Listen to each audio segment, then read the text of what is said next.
Judiciário é o terceiro poder dos que a gente acabou de conhecer. Ele é o responsável por conferir se todos estão respeitando as leis e tomar as devidas providências para quem não está respeitando elas. Montesquieu, o filósofo criador da teoria tripartite, que inclusive é o nosso atual método de governo, dizia que o poder judiciário é de extrema importância, pois ele busca a justiça e a correção dos outros poderes. O judiciário também permite que todos os conflitos sejam resolvidos em um lugar bem estruturado e ordenado, mantendo uma ordem, em que todos os presentes ficam sobre um código comum e são conduzidos pelos profissionais do judiciário. Isso garante um melhor acordo entre todos os presentes. A gente chama de órgãos as unidades públicas do poder judiciário, tais como vemos de vez em quando na televisão. Sabe, os nomes STF, STJ, entre outros? E os tribunais e juízes comuns dos estados e do Distrito Federal. Agora, falando um pouquinho dos tribunais, os juízes do trabalho, por exemplo, estão na primeira instância. Essa é a porta de entrada do judiciário brasileiro. Cada ação judicial segue para uma vara responsável por atender aos interesses de cada caso. As decisões são tomadas por apenas um juiz de direito. São chamadas decisões monocráticas, ou únicas, decididas por apenas um juiz. Quando há um conflito entre um trabalhador e um patrão, por exemplo, o trabalhador pode entrar com um recurso, que será o primeiro contato que ele terá para solucionar esse problema. O juiz vai fazer o julgamento dos conflitos individuais ou coletivos. Caso o trabalhador não fique satisfeito com as decisões do juízo do trabalho, o trabalhador poderá recorrer à decisão. Isso quer dizer, pedir a nova decisão ao TRT, ou Tribunal Regional do Trabalho, que é a segunda instância. Se ainda assim o trabalhador não ficar satisfeito, poderá recorrer ao Tribunal Superior do Trabalho, que é considerada a terceira e última instância. Ou seja, pessoal, o TRF é formado por 3 instâncias: os órgãos, os juízes do trabalho, os tribunais regionais do trabalho e o Tribunal Superior do Trabalho. Agora você já sabe o que fazer caso tenha algum caso de abuso no trabalho. A Constituição Federal também prevê outros fóruns especiais, como a Justiça Eleitoral e a Militar. Na Justiça Eleitoral, a primeira instância é formada por juízes eleitorais, a segunda pelo Tribunal Regional Eleitoral e a terceira pelo Tribunal Superior Eleitoral. Já a Justiça Militar tem os juízes militares, de primeira, segunda e terceira instância.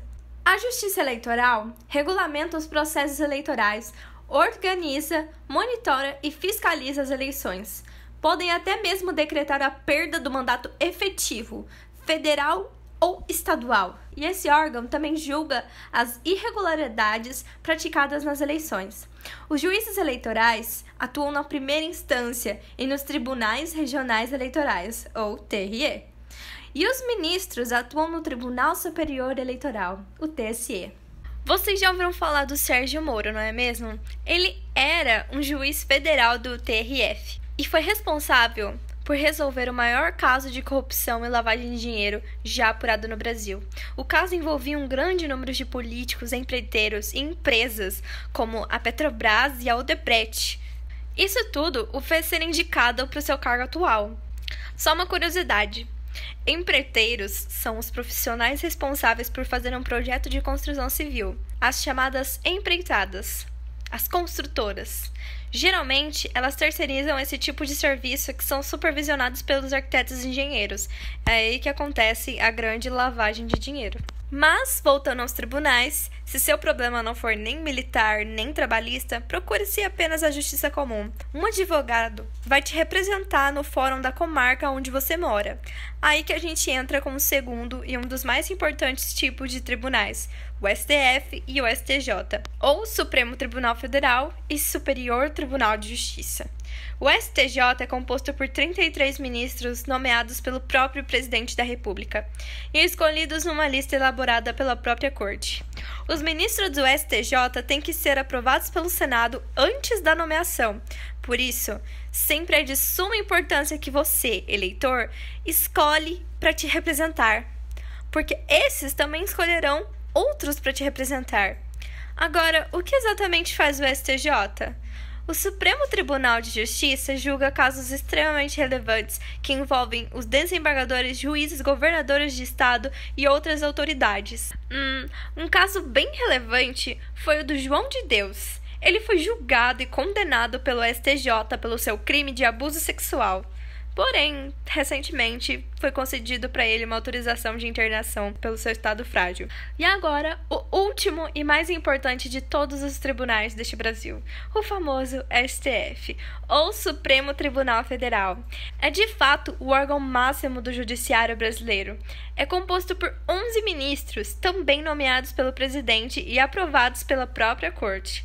A principal função do STF é zelar pelo cumprimento da Constituição e dar a palavra final nas questões que envolvam normas constitucionais. Agora, sobre algumas questõezinhas financeiras, vocês deveriam saber que, ao contrário da norma global, onde o orçamento é definido pelo executivo, o judiciário tem plena autonomia no próprio orçamento. Existem alguns críticos que apontam isso como uma tendência de inchaço no custo desse poder, já que existem mais de 16 mil magistrados.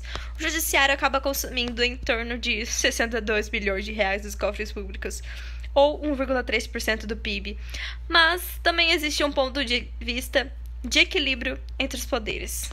Isso tudo é o básico do judiciário, e você pode encontrar tudo isso na própria Constituição, no artigo 92. O artigo 92 diz quais são os órgãos do Poder Judiciário. Então, tá fácil, agora não tem mais desculpa. Obrigada!